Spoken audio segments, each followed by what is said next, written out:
Here, you can use my book if you okay. And I'm Teresa's.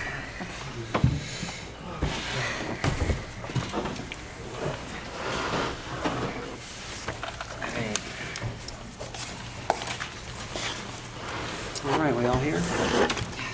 Sorry we're late, but we'll start the work session on the budget. So, And Mr. who would like to Chairman, present first? we were gonna begin with the feasibility study on corrections that you've been hearing so much about, and which so many of you have come and already toured the jail. Dan's gonna make the presentation, and Christine's here for questions as well, and John and I were at most of the meetings. I would start out by telling you, though, that what we started with as a feasibility study turned very different about midway through it. The reason is that up until bail reform in July, we thought the feasibility study was very much about the fact that the path that the jail was on was for a greatly increasing population. As I know you all have heard on the tours, and some of you may remember, when the jail was built, there was about 80 to 90 people at a time under the auspices of the then Sheriff's Department. Some of those people were housed in other counties because there wasn't that kind of capacity in the old jail, which has since been torn down. The jail was built for a capacity of 218. And when Dan arrived, he had to move it from 506 to 528, and in fact, in 2018, he faced a high of 534 people in the jail. So he had them in every nook and cranny that he thought was feasible to put them in. With bail reform, though, and the courts have taken a long, hard look at who really belongs in jail. And so Missouri seems to be on a very clear path in bail reform to take a look at who can be in the community, who's really a risk. And for those who are not a threat to the community, to require them to come back for their court date, have them understand that if they fail to, they could end up in jail, but to really not put those people in jail. That has drastically changed our numbers. But more importantly, it's changed the nature of our population.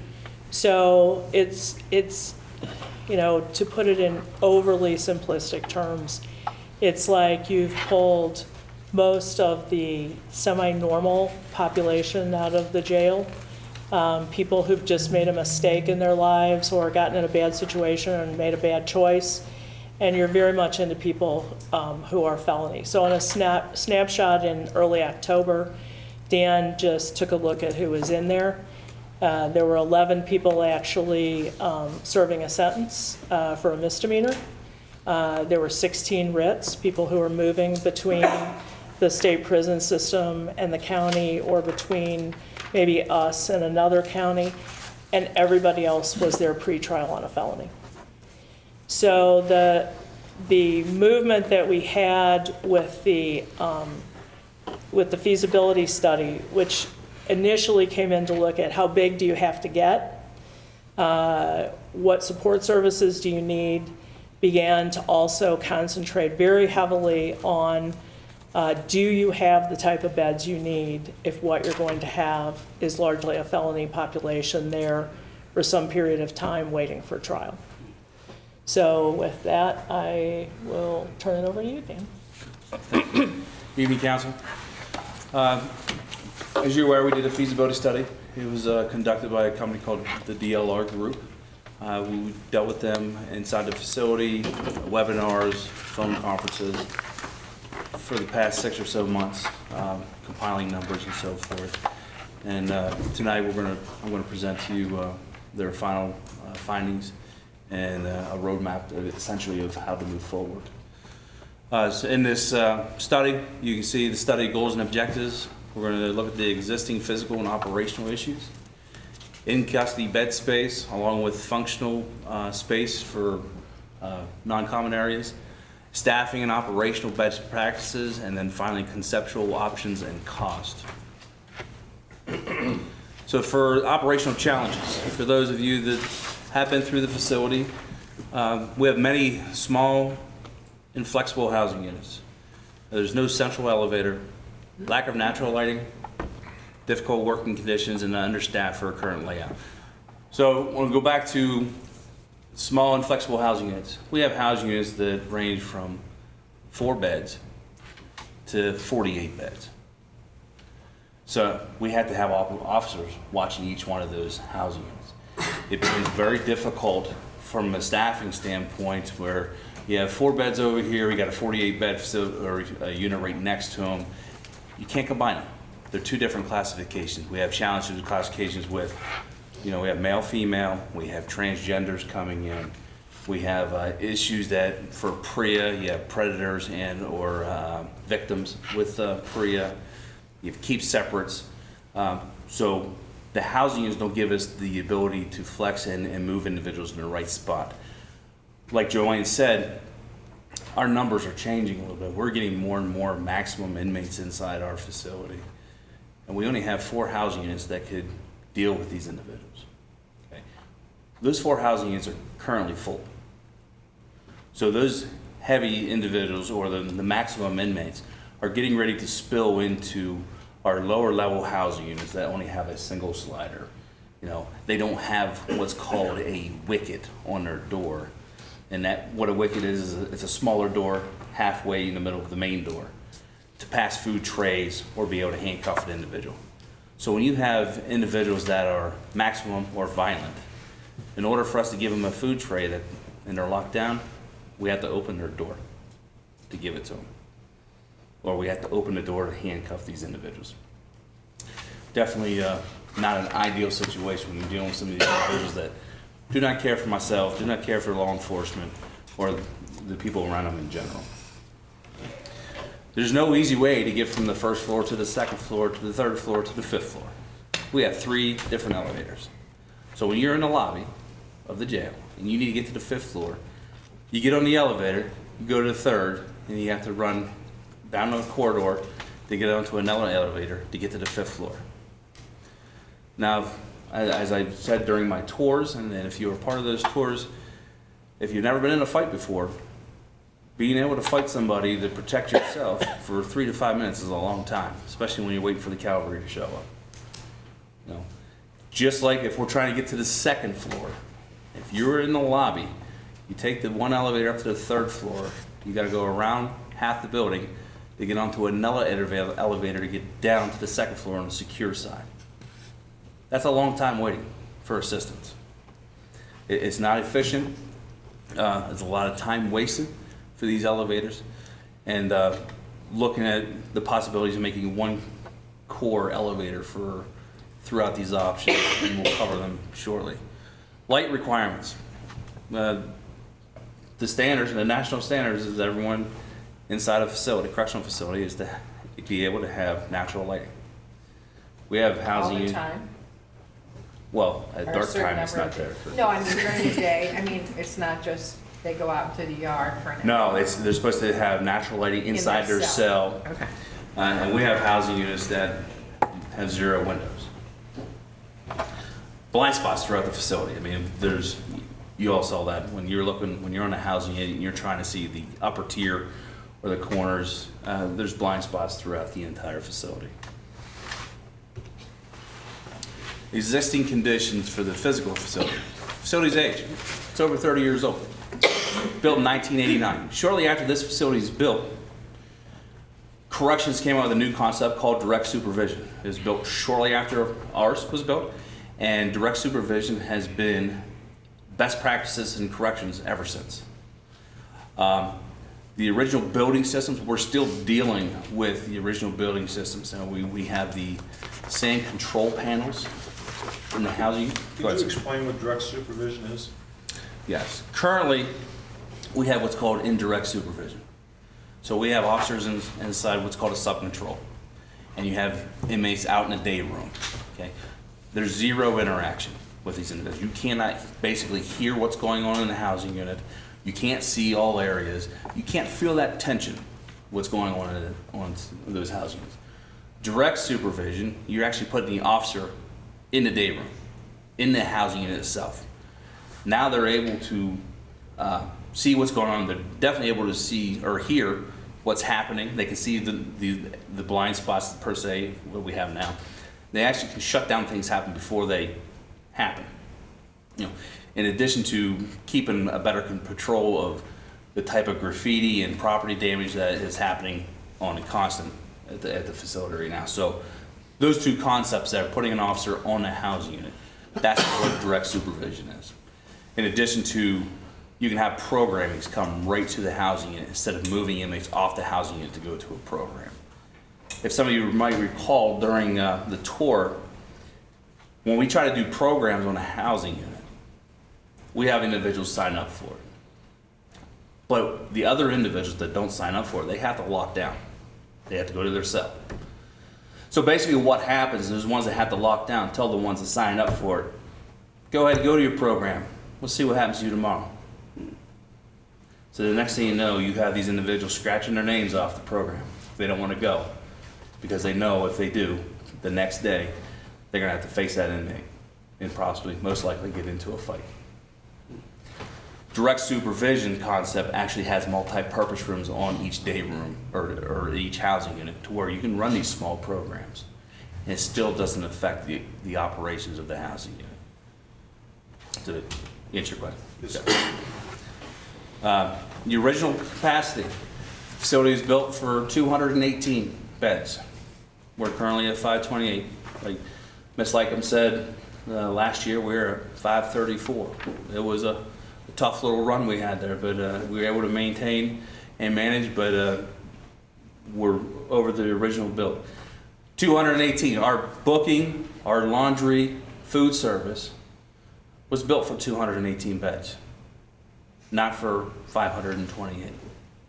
Last year, food service cranked out 501,000 meals. That's impressive out of a small food service area that was built for 218 beds. Cell doors.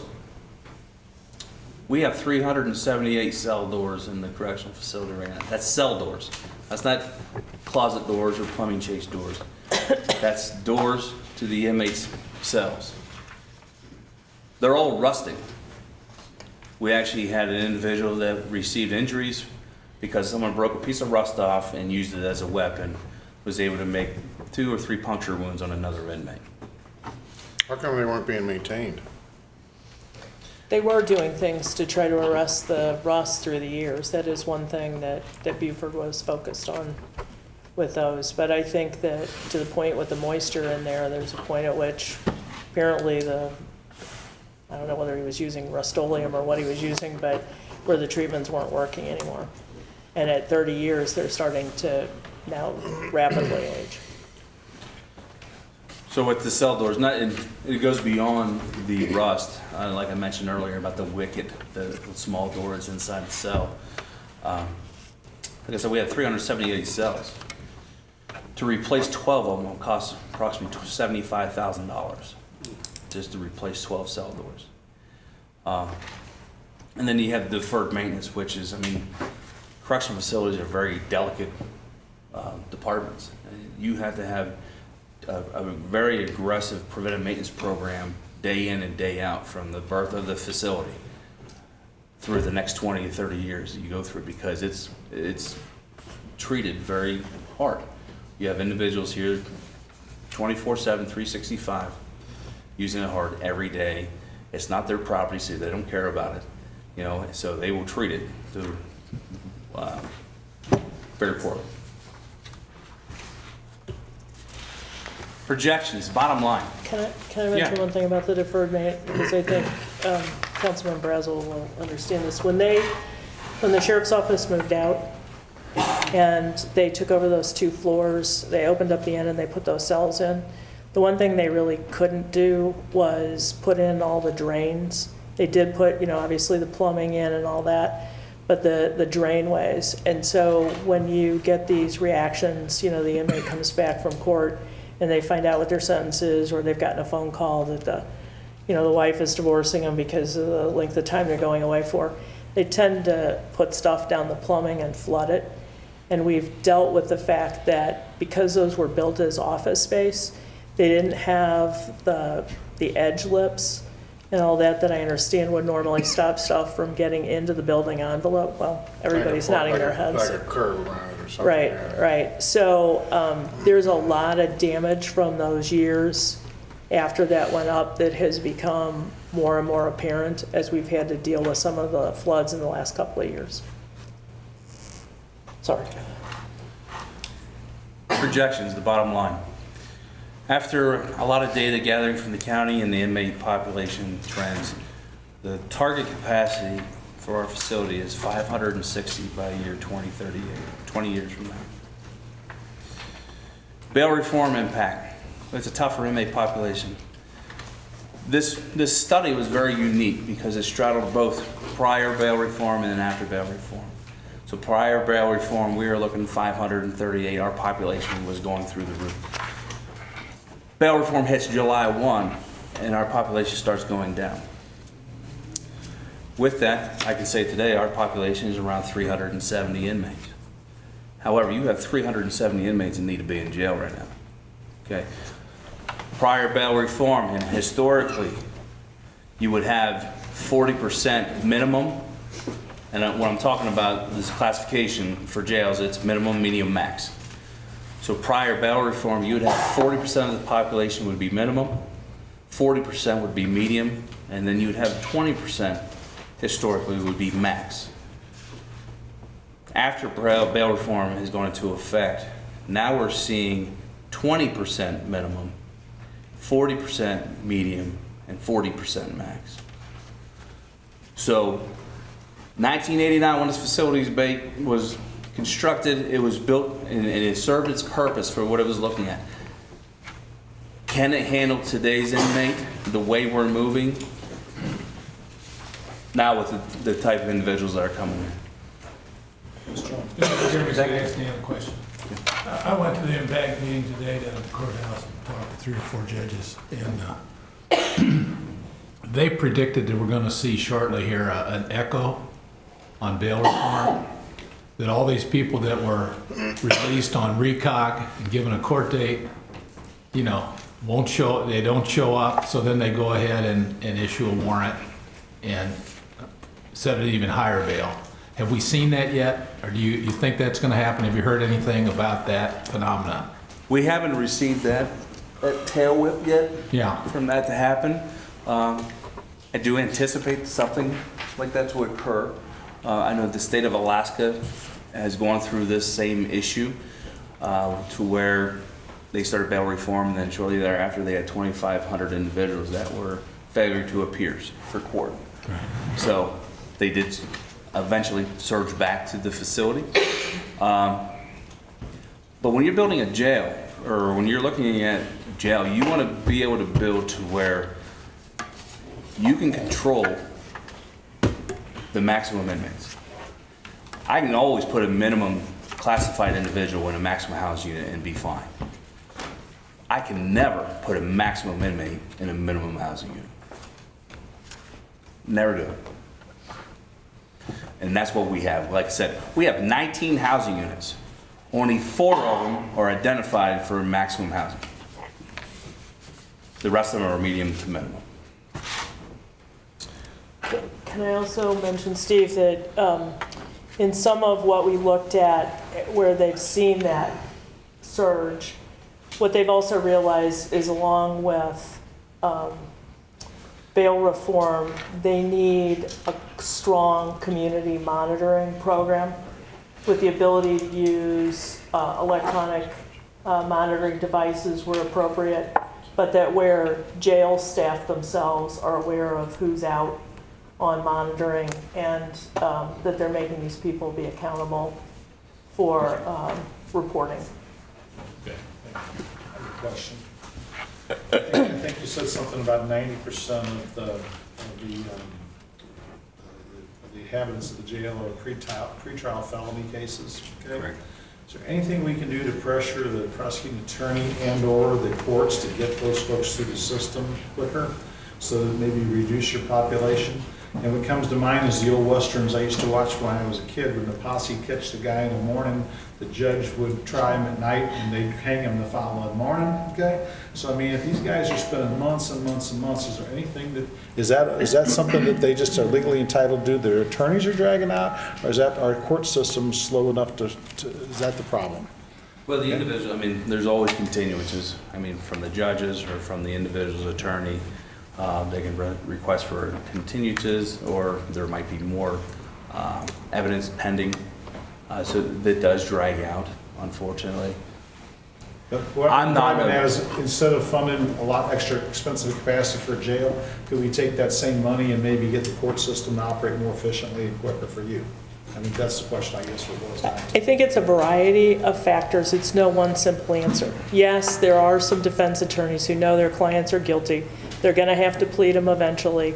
They're going to go to some far away, within the state, but relatively far away place, and their family's closer, so why not let them spend as much time until the prosecutor pushes it? But that's only a percentage of them. Some of these people are mentally ill.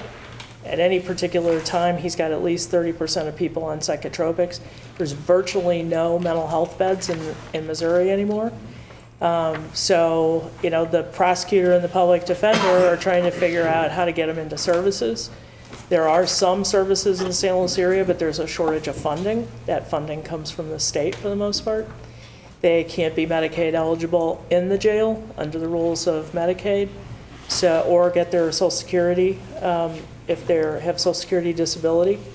But they have to work with them to get them out. All those things are very complicated transactions that no matter how much we push, we don't have independent funding to just make everything right for everybody when they go to the community. And then in addition to that, there's a variety of trials where there are complicated legal issues and the judges need them, you know, briefed, or they're doing discovery, or once there's been a plea, they've got to wait for the pre-sentence investigation to be done. So hiring a few more judges and a few more prosecuting attorneys wouldn't necessarily speed up the system. I would defer to one of your council members there, but who probably would know much better than I would. We have enough judges. Okay. If you want to get your cases done, and I always want to get my cases done, so, you know, you can put pressure on them, but they have rights. You know, if the defendant wants to, they can file a demand for a speedy trial, and they get a trial in 180 days, or they have to dismiss the case and they can refile it. So usually, there's some, you know, maneuvering on the part of the attorneys as to whether they want to wait. Sometimes the attorney wants to wait because they think that the complaining witness is going to give up or go away or die or something, so they, you know, they try to wait that out. Sometimes they're asking for a psych evaluation. There's a waiting list for months to try to get people from the psych hospitals to come in and do those psych evaluations for people. There are holdups for getting evidence tested at the crime labs. There are holdups because the witnesses don't show up for the preliminary hearing. You know, I mean, there's like a million reasons, reasons. May I ask a question? Yes. So, I don't mean to cut you short, but we've got an hour and 10 minutes, Oh, and we yeah. were hoping to do some budget stuff tonight, Yeah. as well as talk about your issues. So, can we fast forward to options 1, 2, 3, and 4, and kind of talk about, I mean, anybody who's gone through the tour understands the jail has needs, and we can appreciate in very small scale, but we can appreciate the challenges that you're talking about. The question is really before us is how do we fix them? So if you're cool with that, I'd kind of like to move forward to that. Let's get to the gist of it. And So option one, addressing urgent needs. We're going to, in option one, you're maximizing the reuse of the existing space. Okay, new elevator course. So we're actually going to have an elevator that hits all floors instead of having multiple elevators to get around the facility. We're going to relocate and expand booking. Partially expand medical and suicide watch beds. This is definitely needed because our mental health cases, like Joanne said, are going up. So going and expanding those. Taking steps towards direct supervision. This isn't a full direct supervision housing unit, but we're working towards direct supervision by blowing down some walls for the sub-control, so the officer is now in the housing unit. Upgrade security operations. I mean, we have all those panels we have in the sub-controls, central control. I mean, a lot of those are the original from 1989. And then an inmate bridge from the jail to the courthouse. Because I know the sheriff deputies, they're busting their hump all the time, coming over and picking individuals up to take to court. The inmate bridge, we have a bullpen on our end, they'd have a bullpen on the courthouse end. We get the list of individuals that need to go to court. They get transferred straight over to the courthouse, the sheriff retrieves them, bam, it's done. There's that, no more transportation costs, and it would gain a lot of efficiencies with that. Estimated cost for option one? $38,951. It's on your capital project 38,000? cost. Million, sorry, my bad. Continue as Sorry. is. Yes. Option one is 51 million, isn't it? 38.9, That's your final cost, yeah. Oh. Initial, and then you have a 20-year. yes. Right. Okay. Option 2, One point is that option 1 does not get us to the 560 beds. That Right. maintains 542. And it's 542, to your earlier point, of more violent offenders. yes, Correct. 542. Without And addressing some of those housing units. you still have the housing units we currently have. Right. And the poor sight lines and so forth. It's more of the Band-Aid, so to speak. Correct. Option 2, It's a $50 million Band-Aid, but it's a Band-Aid. When you say 50 million though, it's actually 38 and then you just budget for 12 million for the next 20 years, right? Correct. option 2 is called the urgent needs plus. It includes everything from option 1, but now we also add a new food service and loading dock in the courtyard. And now we have a new 32-bed mental health housing unit, which is be stationed above the food service area. What's wrong with the food service area? It's just not capacity for all the. Again, it's not capacity. The sight lines in there as well. Because you have inmates working in there. Correct. Yeah. Well, and it was built to feed 218. 212, and they're trying to feed twice as many. Correct. Dan, since they're flipping to the final page to look at costs, would you go over that quickly? So that's the 69,541, Yeah, long-term Thousand. cost for option 2. Okay, but the initial capital, yeah, the initial capital, there was an addendum passed out to you prior to the meeting. There was a note, it was 44.7. There's an addendum that was handed out to you, which is actually, it's $58.7 million for the initial capital investment. The long-term cost of 69.5 still stays the same. This is, their numbers were, they got their We found a split mistake. wrong. yeah, they got the split wrong. So on the options, 1, 2, 3, whatever,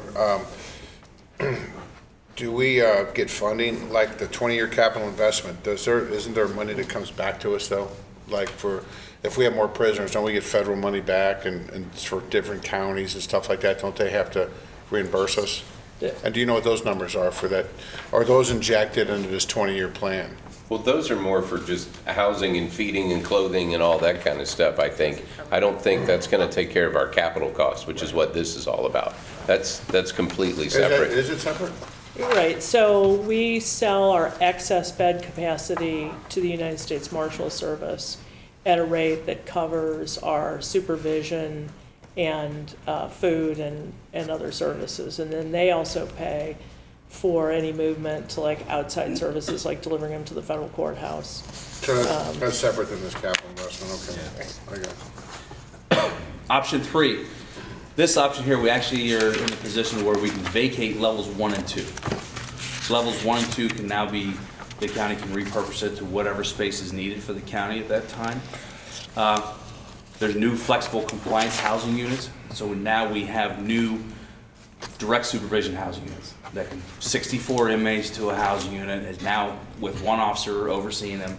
Now we're starting to get into today's corrections and how correctional facilities are laid out. You have improved security with public staff and inmate entry points. Right now, we all enter and leave the same way. So there's definitely a concern when someone's being released and an officer's coming in.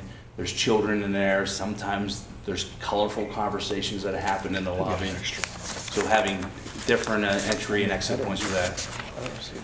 And then this option also includes an expanded security bridge for the courthouse. So with whatever's the levels 1 and 2 are repurposed for, individuals from the courthouse can move freely from the courthouse over to levels 1 and 2 while not being in the same bridge as the inmate population. So it's a secured bridge for those individuals.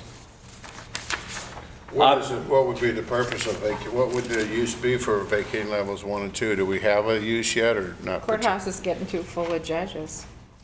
They may have to kick out the prosecuting attorney and the public defender and Put the some judges other in with the stuff. criminals? Is that what you're saying? No, we wouldn't put the No, judges. they put them on, they put like, they wouldn't put the judges, but that's what I'm thinking, they put the public defenders maybe, or some other, Right. What yeah. we've talked We've got about is facility that, stuff. so right now, we just got a non-statutory judge this year that was created by the Missouri legislature last year.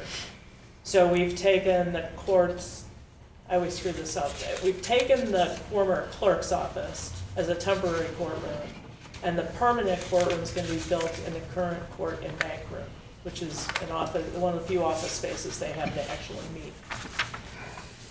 So after the 2020 census, since our estimated 2018 census in the county was 398,128 or something like that, we know that we're going to go over 400,000, which is going to generate a statutory associate circuit judge and a statutory probate commissioner being provided to the county by 2021. When we built the offices for the current judge we just got and anticipating the 2021 judge, we had to take one of the court's jury rooms, split it in half because that's the last of the bathroom stacks. We created the old jury bathroom area is now 2 bathrooms, make sure I get this right. And we took part of a hallway and a little bit of a break room, created literally a office for a judge at the end of a hall, and the rest of the old jury room became the other office. So the probate commissioner, I know, Judge Pelican has told us we can take a old file storage room for that office, but then we're done. You know, I mean, the sheriff would very much like to be in the courthouse at some point. We've had to prevent that from happening. He's in the admin building, but, you know, most of his duties are sitting in that courthouse. So the only thing that we can come up with that's viable to create space is to vacate the prosecutor and the public defender out of the building, across the street into 1 and 2. Now, the good thing is the county executive grilled us to no end about he doesn't like waste, as you know. What happens? We spent money on that. First of all, I want you to know, we paid for those cells on 1 and 2 by the end of the 7th year that they were there. So if we'd been housing those people in another county, even at $45 a day, we would have already paid for them 7 years in. So 14 years later, we've paid for them twice over. Secondly, all of those cells are reusable elsewhere in the facility if we do the renovation. So we'd reopen the ends, pull those cells out, and they'd be reused before we renovated the space back into office space as it started. More than you wanted to know, I know, but in response to the question. Option 3, like I said earlier, it vacates levels 1 and 2, but this is also the very first option that finally gets us to our target number for 20 years of 560. The initial capital investment of that is $93.5 million, with a long term of a total of $97.9 million. And then they threw an option 4 in there just to give a general understanding what a brand new facility would look like. A brand new facility of 560 beds would roughly be $136 million. That's not counting land, site development, and then all the transportation costs that the sheriff department would accrue going back and forth. So, but they wanted to give that as a placeholder just so everybody could compare our options compared to a new one. Would there be any need to do some sort of a hybrid between 3 and 4 to where you may, here's my overall fear. If you do 1, 2, or 3, you're going to do it on the current site that we're at. We're going to replace everything that's there, but it's going to stay where it's at, correct? Yes. I would assume that option 4 means we're going to move it somewhere else in the county. It would not be at that particular place. We're guessing that we're going to be at 560 over the next 20 years. We're guessing because we don't know. But we really don't have any way to expand other than where we are.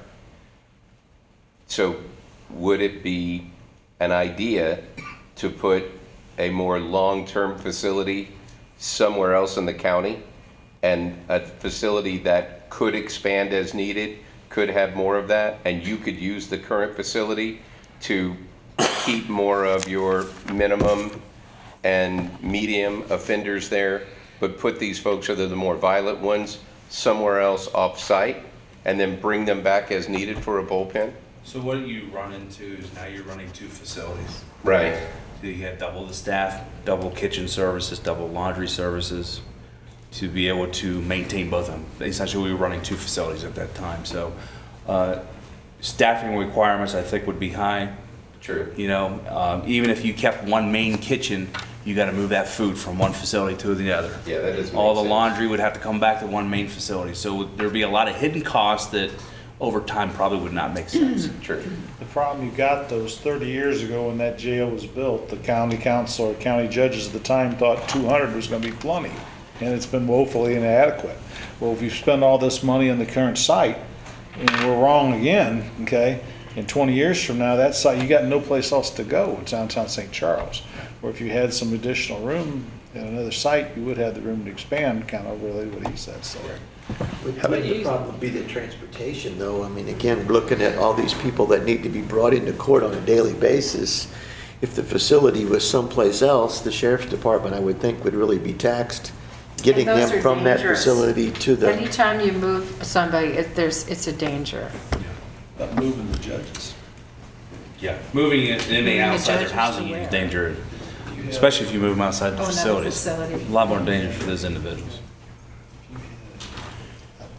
The other problem is Yes. it doesn't really deal with the direct supervision issues on the main campus or the Well, the new facility renovation. would.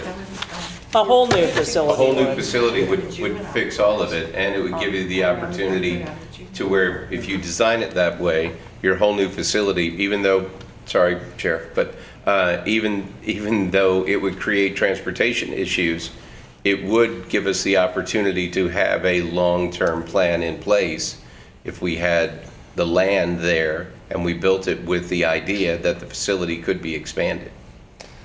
And going back to what I harped on years ago, when that land across from the sheriff's department or police department was for sale, we had bought that. That would have been a hell of a site right next to the police department for a correctional facility. And I was talking to the judge, maybe move the judges for these little serious sentences and hearings, some of them out there to come out there. I'm just throwing ideas up because I think they obviously they thought they did the best they could 30 years ago planning this, but why the hell would they even design the elevator system that you described, okay? And in 30 years ago, this county was still growing pretty good. You think they would have thought 218 wasn't enough. Well, there's a lot to explore with the brand new facility. One of the biggest challenges is not in my backyard. You know, that's Sure. the biggest challenge, you know. But I would like to continue with the staffing so we can cover everything here. Operational cost analysis, this is total staffing. I'm sorry, sir. I know that under statute, the courthouse has to be in the county seat. Can the jail be anywhere in the county? I believe so. Okay. How, Dan or whoever did this, how fat are these numbers? Are they pretty heavy? I mean, typically budget numbers are extremely heavy, so are these extremely heavy? The overall cost of construction, are you Yeah, like- the numbers that we're using here. I don't think they are. In fact, some of their contingencies they've got on here, in my opinion, are a little bit on the lower end. So I So don't if feel like we- they're exaggerated. So if you pick option 3, for instance, is that gonna be the number, or is there gonna be, you know, over? It's gonna be in the wheelhouse, just so as we're projecting anything, we're basing it on what we know today. When you get into doing the actual design and construction documents, and you're finessing out your mechanical systems, your electrical systems, all of those things, you're gonna get more detail. The more detail you have, the sharper your number's going to be. The projection that they're giving to us is based on their vast history they've done construction all over the country. In fact, they've done some in other countries, but we sought them because of their experience in being able to provide us a solid number. And I do feel like they are giving us a solid number. Is it in the wheelhouse? Might it be 90 million? Might it be 95 million? That's possible. That's kind of a large range, I know, but when you're talking nearly $100 million, it's a small swing. But I feel like the numbers that they're giving us are pretty accurate. What kind of time frame would it take to do that? I mean, because Do what? it's not like you can clear the prisoners out. No, You've got to operate a jail while you're doing this.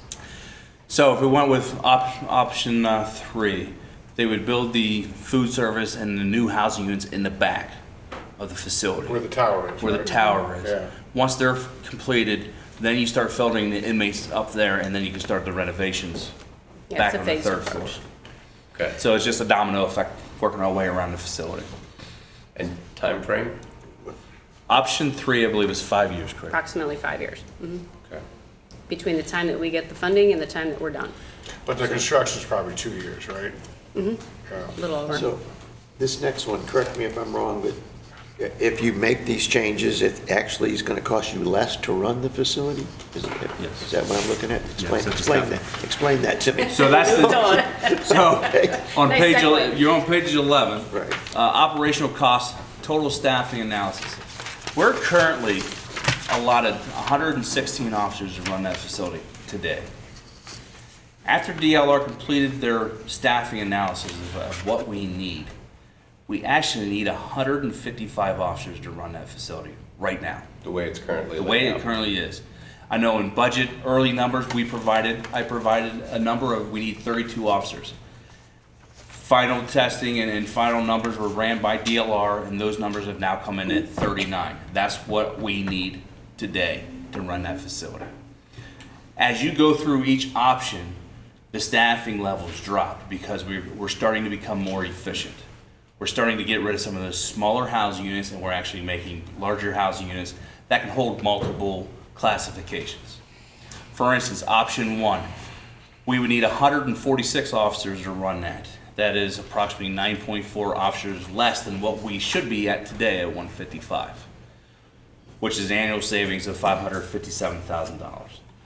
Option 2, it drops a little bit more. We need 144 correctional staff.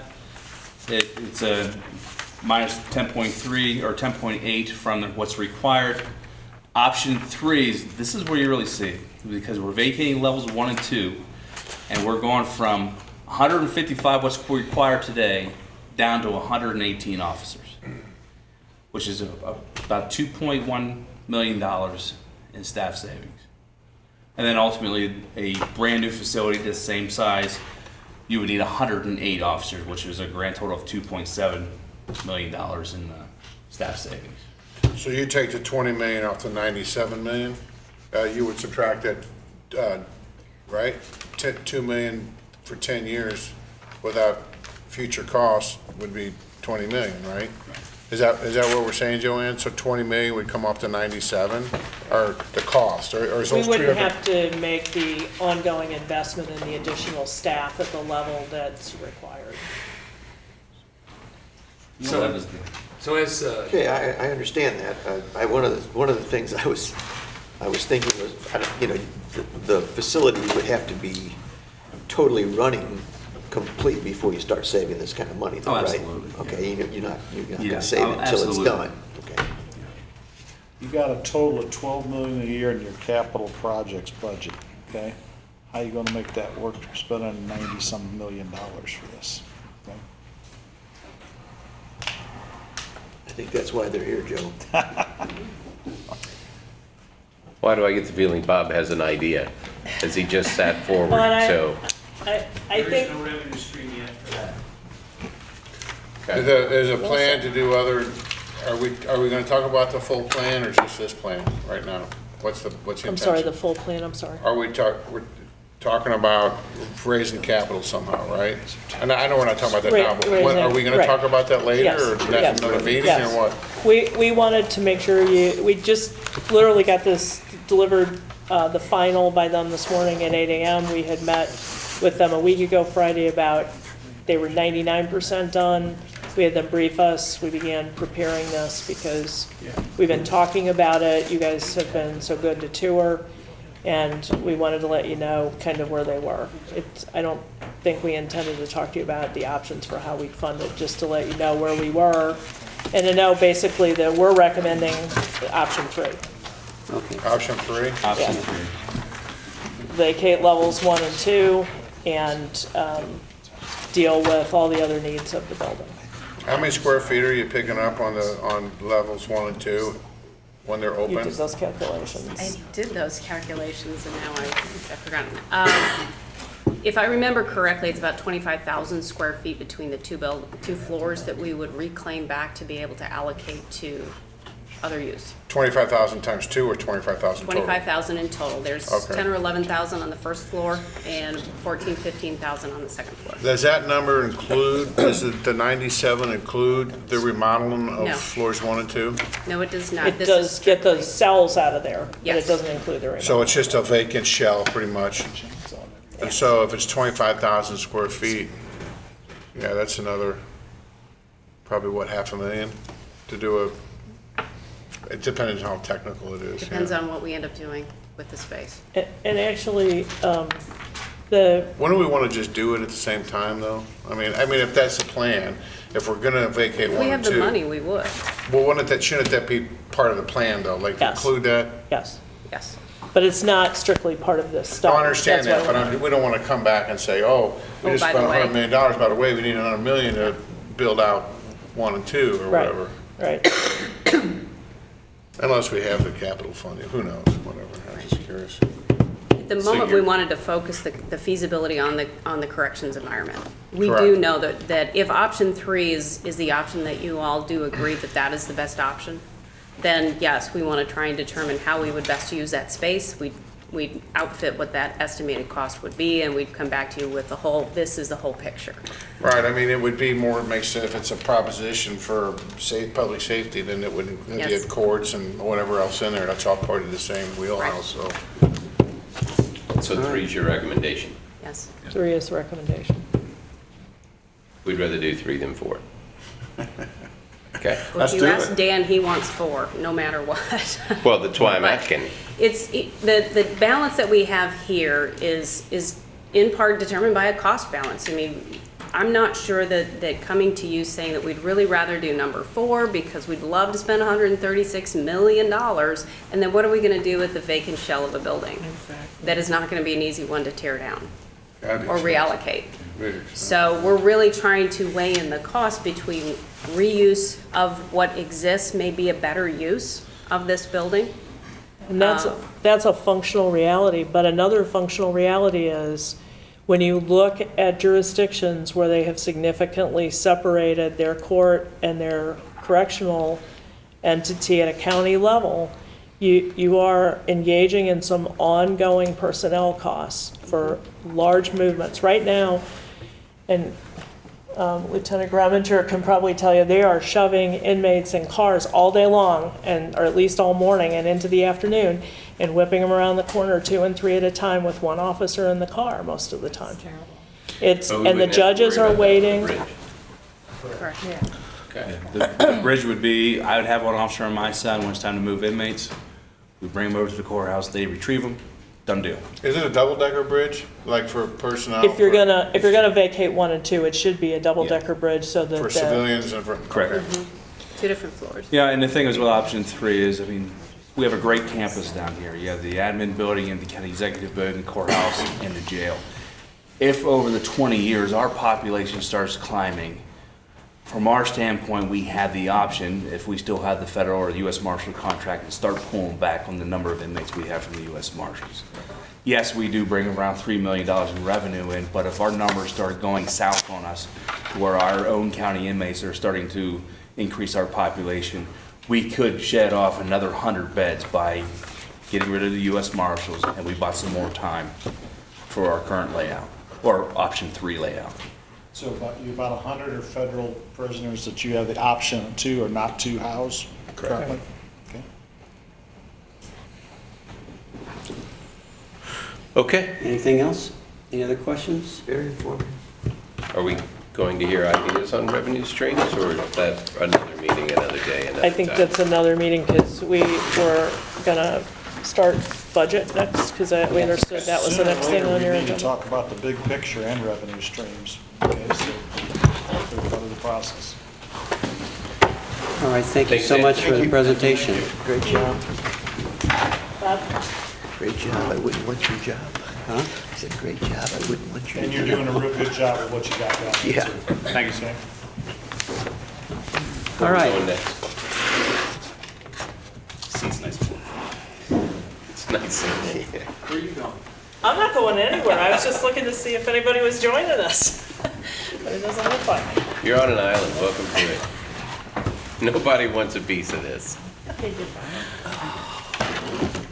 going to the budget meeting now, closed session, or open session, so where should we begin? Well, I would follow your lead. This time is devoted for you all to ask questions. We gave an overview at the last work session. When you look at the general fund holistically, you can see that it's flat. Spending, where there is an increase in spending, it's because of primarily the election costs of $1 million and the $1.5 million that the general fund is funding into self-insurance fund. Aside from that, when you look at the 19 budget versus the 20 budget in virtually every general fund department, you're seeing level personnel costs because we added no FTEs. There are no pay raises budgeted. And the operating expenses are very close to what they were in 2019 versus 2020. So, with that, we can go through if you want to. Before you go through the regular though, if we could, we have some changes that are occurring outside of our control, even more than sales taxes, but outside of our control at workforce development. Could I maybe, even though it's farther down the list, have Jennifer start with that and brief you all on that? Can I ask them one real quick question? Absolutely. To help me understand this. Bob, and I think we had this discussion before. It looks like basically, when we adopted the budget last year, we looked at a possibility of having our fund balance shrink to low as $7.5 million. But fortunately, you didn't spend as much as we thought, and it looks like by what you're giving us now, the fund balance for 2019 should be about 17 million, so we did good, correct? We did good, yes. Okay.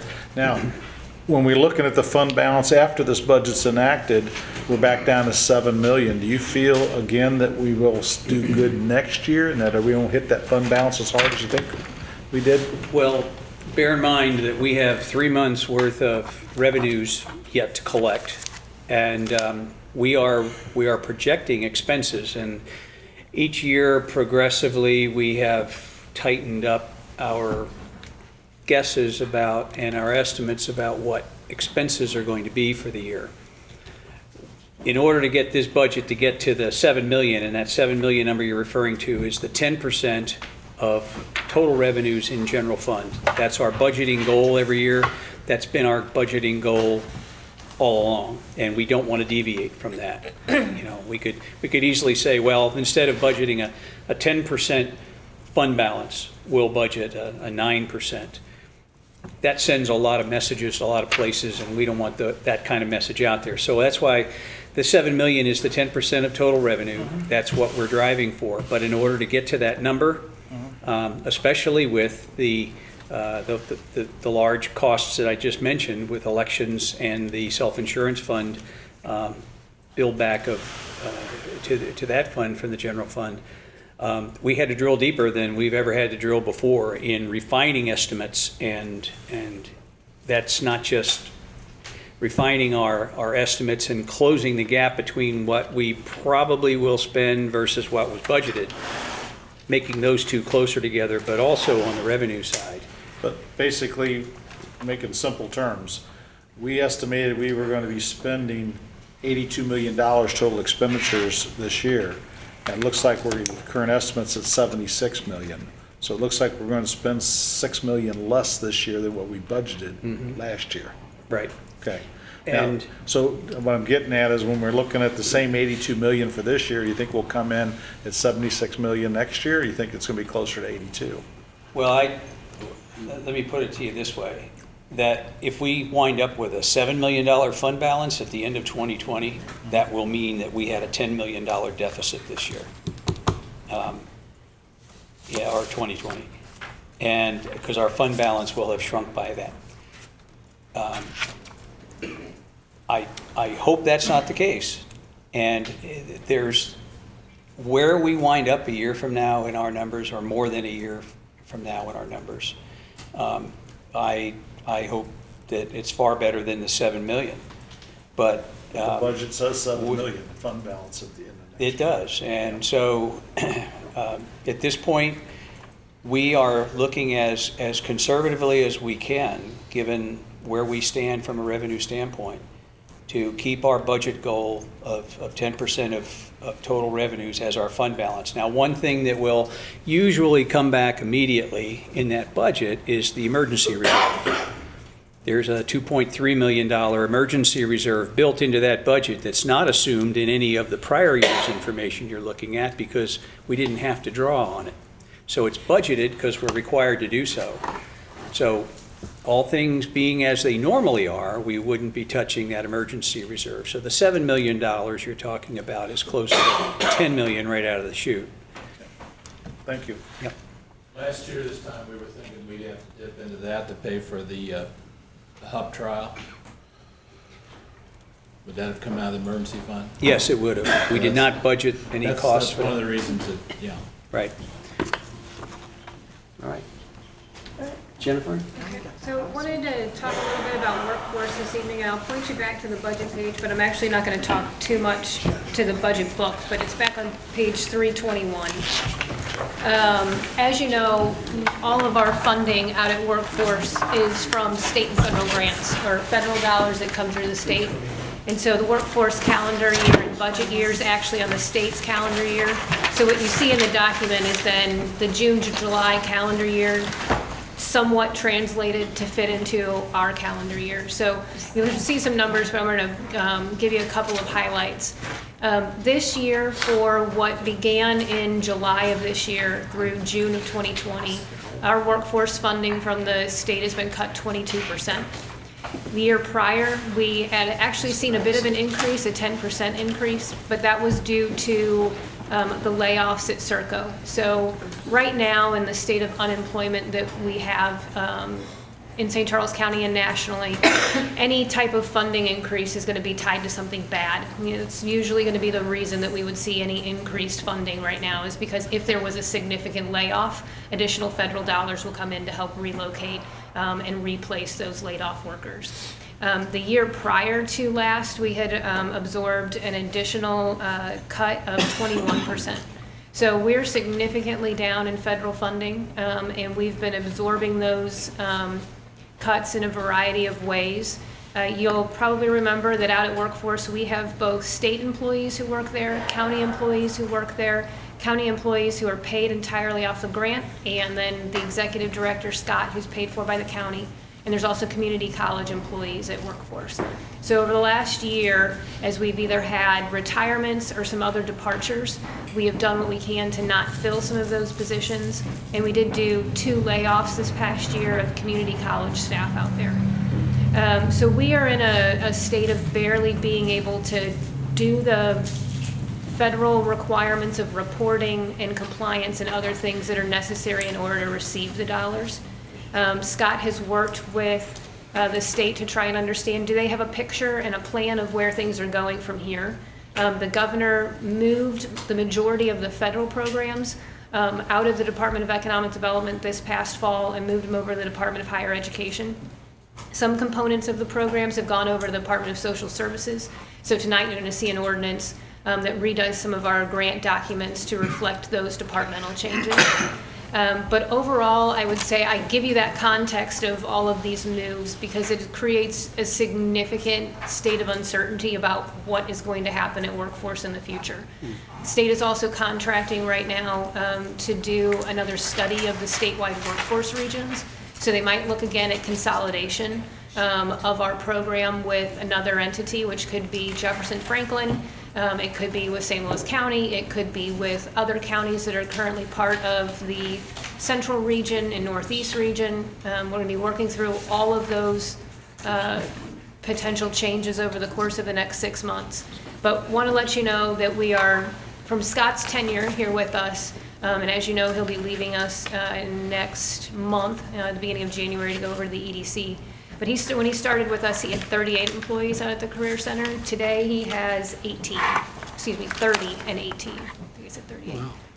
Wow. So there's a lot of change going on right now out there. The state was in just last week and laid off another 2 state staff at the center. So tensions and stress levels for the staff out there are extremely high, of wondering what's going to go on next. And with the departure of Scott, it also leads to a lot of other uncertainty for the staff there. So you're going to see in the PAP revisions that come to you in December that we are going to remove the economic development and marketing component that we had added to Scott's job when he joined us, downgrade that position by 1 pay grade. And we've got it posted right now to see if we've got anybody who'd be interested in looking at that job, see what internal candidates we might have. But it's really a state of unknown, so I want to make sure you're aware of kind of the changing environment there. But we have very, very little funds to do very, very little right now at Workforce. I'm happy to address any questions on that if you have them. Questions? So do you see in the future possibly it just completely being eliminated? We've actually had a bit of a conversation. I will say that the current board, who's advisory to Workforce, is asking a lot of questions about what's going on. They've asked, is it even worth being in the federal programs right now? The state has, really highlighted, in the governor, new programs on the training side, and a new approach to some activities that they've not done before, and some of those were funded in last legislative session. But none of the requirements to kind of place some of those individuals either into training programs or into jobs are being assigned to the current Workforce regions to implement. So it's, right now, they're not utilizing the existing bureaucracy that's already there to put in these new programs. They're sort of building up some of that capacity elsewhere. So Scott's main point and he's the leader of the Statewide Workforce Directors Association, is to try and feed back to the administration that you need to take advantage of the infrastructure that we have here. Because we all know that once things swing in the economy and unemployment were to be high again, that those programs from the federal dollars are going to be coming back in. So you can't get yourself so thin that you don't have the capacity to deliver services in the future. So why not assign some of those new programs to the Workforce regions? But that's not what's happening right now. So we're exploring what would happen if we just turned the money back over to the state. What would they do? Would they staff up a career center here locally themselves? Does that mean we'd have the ability to enter back into those contracts and provide those grant services again ourselves in the future when there is more funding? There's a lot of unknowns. So we'll be exploring any and all options. It makes sense in a period of low unemployment like we have now to downsize, which you all have. But that's not going to last forever. And I went to that facility right after I got elected. It was shortly after the last recession. And I went in there as just a citizen and said, hey, look, I'm looking for a job. Okay, and someone went down, sat in the computer, showed me how to figure everything out, showed me all the stuff that they've got. And at the very end, I said, I've never been unemployed in my life, but I wanted to see what we were spending money on. But I think having that as a functional center, even if it's a shell of its former self, is really important if we do have a downturn in the economy, or we have a major layoff at a GM or a MasterCard or something like that. So my opinion would be, I think the facility did a wonderful job after the last recession. And I think if it closed and you had to start it up again later, it probably wouldn't be as effective. We just try to keep it going. And you'll recall at that time we also had to ramp up, and we opened 400 North 2nd as a second facility. It's that older Terry Alexander building that we own next door to the courthouse, that we figured out how to make a functional office space for a period of time to serve the population that was looking for jobs. So I think the main component of what we need to look for in the future is how do we ensure that we are agile in that ability to scale up and scale down. Right now, if you walk into the extremely large space that we have, it's not being utilized barely at all. And we're locked into that lease for another 2 years right now, which is just a sunk cost we have to be sitting in a space we're not using. So we definitely need to look at some more agile, flexible approaches to how we deliver those services and the facility that we use as Have well. we had any discussions with Dr. Cavalier in the community college? Yeah, so they're, obviously, they are our subcontracted entity who is present at the Career Center and has 6 employees, I think, currently out at the facility. We've had a couple of meetings with Dr. Cavalier, have some upcoming as well, to see how do we further partner, what opportunities exist with the college, where you've got other activities going on all the time. Can that kind of help absorb some of the fluctuations and the changes in personnel? Just a variety of things we're looking at about how can we further partner to get through this period of time and then build and grow for the future. I was talking to Scott about this last week, and Scott said that the money from workforce development, both state and federal, is not flowing to these workforce development programs. It's flowing to the education institutions. Hence the change of pulling it out of economic development and putting it under education. So whether it's St. Louis Community College, St. Charles Community College, or even some of the VOTECs that they're looking at, those are the areas where the money's flowing. So while government workforce programs are taking the hit, education is actually getting a bump in some of those. So it would seem there would be a good partnership And I there. think we have the double problem that we don't meet their economic criteria for workforce development programs. So St. Louis County and city are not seeing the same kind of cuts that we are. No. Yeah, of the workforce regions, the state had employment cuts just last week. They cut every workforce center throughout the state by a variety of numbers, with the exception of the city of St. Louis, who got 2 new employees. So they're putting their money where the greatest need is right now. But we will always have less funding in St. Charles County compared to other areas of the state because of our usual high education attainment, low unemployment, high wages, et cetera. Stop being prosperous, people. Anything else, gentlemen, ladies, or lady? Okay. Thank you, Jennifer.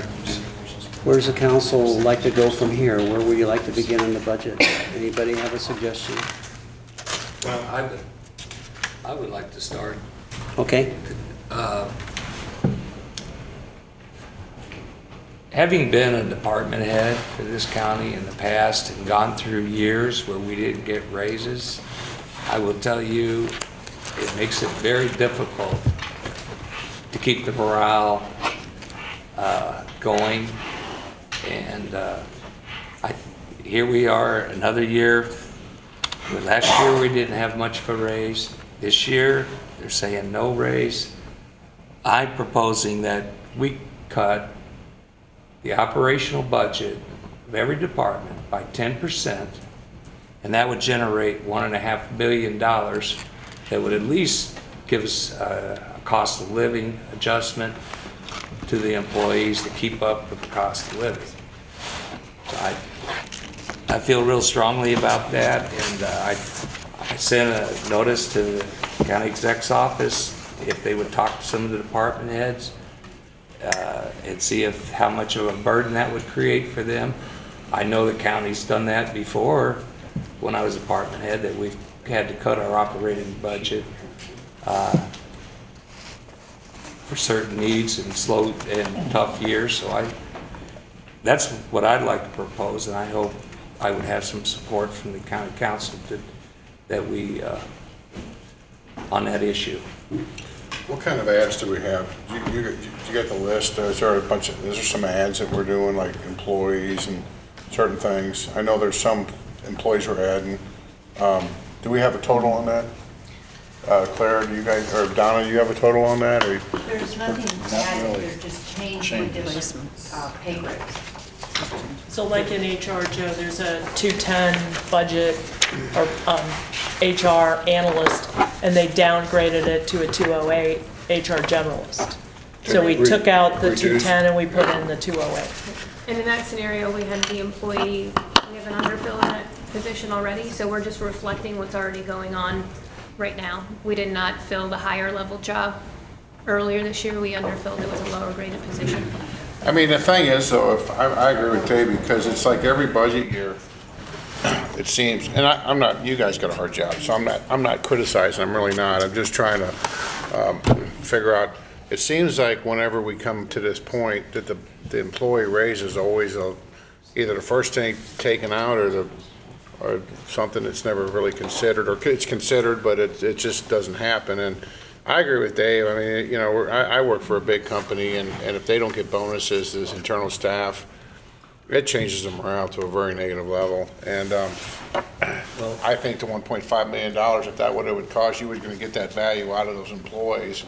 Let me put some color to that, because that's looking at the total operating expense budget of the county. We went through this, the very exercise, Dave, that you're describing about a week or two ago. And what I did was took a look at what our operating budgets were on every general fund department in the budget. Included in that operating expense total are things like utilities and costs that you can't cut by 10%. Okay, so I'll be happy to share this with you all, but I've got about a 4-page list here of the general fund departments, and you know, there's in the professional and administrative portion of the budget, there's $2 million here, which essentially are community development grants and the amount that we use to fund the medical examiner's office. We're not going to be able to take that money off the table. Professional services in a number of other areas, IS, for example, where we have contracted services to keep the lights on in our network, are not going to be able to be cut. Utility costs of about $2 million that can't be cut. Telephone, there's $1.5 million worth of flood mitigation and flood hazard grants that are in community development. That those are expenses that are budgeted, but they're directly offset by revenue in the revenue side of the budget. So what I did is I went through the exercise of looking at all these departments, and I highlighted the ones that have a problem in just applying a 10% cut to. When I was done, I wound up with $2.5 million of remaining operating costs out of the $15 million that would be eligible for a 10% cut. So 10% of that. 10% of that would be $250,000, which would equate to a 0.5% pay raise. We went through this drill kind of early on in our budgeting process because we knew how tight this was, and this kind of formalized the exercise. At the end of the day, when we had the budget formulated, we went back and looked at this again, and very little, honestly, of the operating budget that we have can be cut by 10%. And so, I mean, we get it too, and it's not that we're looking to punish anyone, but at the end of the day, with the demands on this year's budget especially, in the costs that cycle every number of years, in this case 4 years for elections, and it's been 3 years on the self-insurance fund. Hey Bob, would it cost $1.5 million to do a 2% raise? $1 million. About $500,000 per 1%. So if we did $1.5 million, that would give a 3% raise. Right. To the general fund, right. Well, the cost of living is more than 3% a year, isn't it? Not No, this it's year. mid-twos. No, it was under 2. Yeah, it depends on which time frame you're looking at, but Yeah. it's 2 to mid-twos. I mean, the economy's steaming along better than it ever have, and it just doesn't seem right. But I understand the predicament, but If we're gonna talk, I understand your position 100%, and I agree with them as an employer. You're gonna start having people drop out. And so nobody wants to work for a place that the revenues are stagnant and you don't think you're gonna ever get a raise. I get that 100%. But one thing we can look at is, rather than cutting things, what about increasing revenues? And you've heard me harp again but, you know, according to the paperwork we get, the state's missing out on $280 million of revenue because we're not taxing online sellers of merchandise like every other state except Florida does, okay? Of that, we have about 10% of the population, and our general revenue gets about 10% of that money, so we get close to $3 million if we could just get the legislature to agree with the governor that maybe they ought to tax those online. So I know in this budget, and one of the things I plan on harping about, we have lobbyists, and I've been told the lobbyists we hire are so they don't do any damage to the legislature, don't do any damage to us. Well, maybe they could lobby for something that would really help us, and besides helping us on our budget and maybe making our employees a raise, it would also help these cities, okay? And the cities have similar budget problems that we're having with declining sales tax revenues. Right. So it would help them immensely. So I'd like to see that be a priority of the council. You know, I talked about writing a resolution of that effect. I think I talked to several mayors that they would piggyback and send that on. But then again, I'm not going to do it unless council support to doing it. But it's be a close to $3 million additional revenue that would take care of the problem that Dave's mentioned. And I'm sure Bob can find a good place to put that other $1.5 million.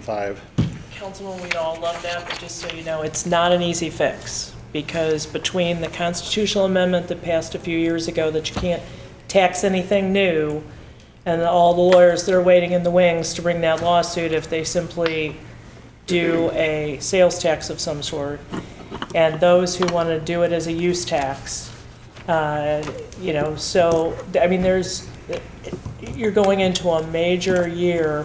There's going to be a national election, and there's nobody on the same page in Jeff City about this. And there's legislators, some from this county, who believe that any revenue that is going to be generated needs to be offset by a tax cut somewhere so that it's all revenue neutral. So, Governor don't think it that way, so he supports it. But that's out of our control. I get So that. With but- what's, no, I appreciate but where we you're don't- coming but if from, we- and I talked but if we to don't our do- state reps. If we don't do in the past anything, week and it's asked not them gonna that. happen. Yeah. But, so we just had this conversation about, we had the 10 million that we didn't spend. And if we end up at 7 million next year, that means that we deficit spent by $10 million. So we're not anticipating deficit spending by $10 million. Not by 10 million. We had that same scenario for the 19 budget, where we budgeted to the 10% of our total revenues. It was 7 million, some and change, as the ending fund balance at a year ago when we did the 19 budget. All in, based on the estimates that I have right now, I think that we could wind up with a $2.4 million deficit. That was in some of the information I shared with you at the Which last still meeting. leaves us 7.6. What's that? I'm sorry? Of the 10 million, that would Yes. still leave us 7.6. That still leaves you 7.6, but that means that you spent $2.4 million more than what you took in. I get that. You can't deplete your fund balance down to $7 million and expect that to be a good thing. We are trying to minimize right now, as much as possible, the deficit trend that we are on. With 2019, 18, 17, and 16, we fully expect 19 to be a deficit year. 18 had $1 million surplus, so we were very happy about that. But 2017 and 2016 were deficit years. So we are encroaching on our fund balance 3 years out of 4 at this point. And I suspect, unless something turns around, that 2020 will also emulate that same pattern of some level of deficit. We can't just say, well, we'll take a $10 million deficit and be okay, because if you run 1 year at a $10 million deficit, you're down. We're in trouble. Down to some really serious situations. So I think what we're just trying to find is $1.5 million. But that's $1.5 million right now, based on where we are. That's $1.5 million of additional deficit. Why not if you cut other stuff? Correct me if I'm wrong, you said that $250,000 would equate to a 0.5% raise for all employees? Is Correct, that yeah. okay, so, That's for general fund employees. exclusive of like the assessor and parks department, and highway department. Those funds are generally okay from the standpoint of being able to provide their share of whatever raise you're talking about. But in the general fund, that's where most of our employees are. Yes, well, And then you've got some small grant funds too, where we usually end up having to cover that for them, so it increases the general fund. well, the point I was trying to make was that I'm not sure we're looking at $1.5 million, because that would be a 3% raise, and I think that would be excessive under our current conditions. What I'm asking is, what would a 1% raise be? Yeah, no, $1.5 million is what we would have to. right. But whether it's $500,000, $1 million, or $1.5 million, right now where we are, all that equates to for us is additional deficit for the 2020 year. Well, no, Bob, it's not, unless you figure out other things to cut. I remember last year, we had the very same conversation. You brought this budget to us, and we didn't want to give the employees a raise. Am I remembering that correctly? And then, No, we had a raise built in. We built a 2% raise in at the beginning of the budget process, and we wound up with a 3% raise. was it a year before that, it seems like it's always an issue, though. I mean, It's been an issue in the past, yeah. It has been.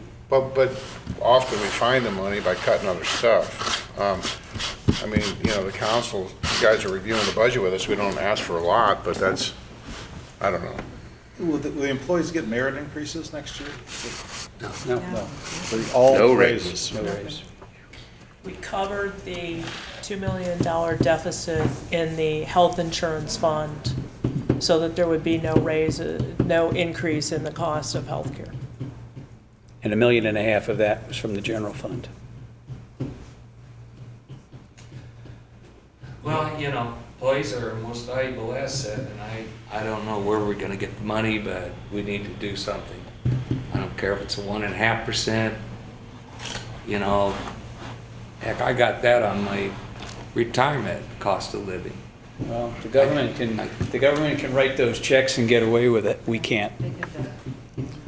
One thing we might be able to do, and then again, I'll sound like a broken record, but me and Chuck Gross talked about this many years ago, and I think he was a little more supportive.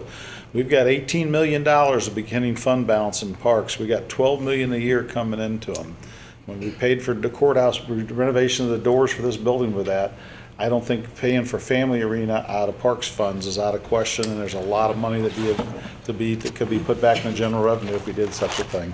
And I think with all the financial stuff you've got hitting us with the jail and with stagnant sales tax comes in, you got to have new revenue streams somewhere. So you got to tap on existing revenue streams, or you've got to come up with new ones. Let me correct something, though, that as far as the Family Arena is concerned, the Family Arena has no bearing on the budget of the general fund. The Family Arena is a separate fund by itself. The support that the Family Arena gets is from the Capital Projects Fund, where the bond payments are being paid for out of the Capital Improvements Fund, and there's a $400,000 transfer to help eliminate any offset any operating losses that occur at the Family Arena. There's no general fund implications Going from back to the get-go, though, before we had the Capital Projects Fund, did not the county put a lot of general fund revenue into that Family Arena? I'm going to talk about years back. Well, going back to the very beginning, when the arena was originally built, it was self-sufficient for a couple of years before the organization that was behind the operation went under, and then the county took control of the operations of the arena. At that point, the arena was being operated as a separate fund, and it incurred deficits. When the county sold the water plant that it owned, and I don't know what year that was, it was about 4 or 5, something like that. 13, 14 years ago. Somebody was a judge.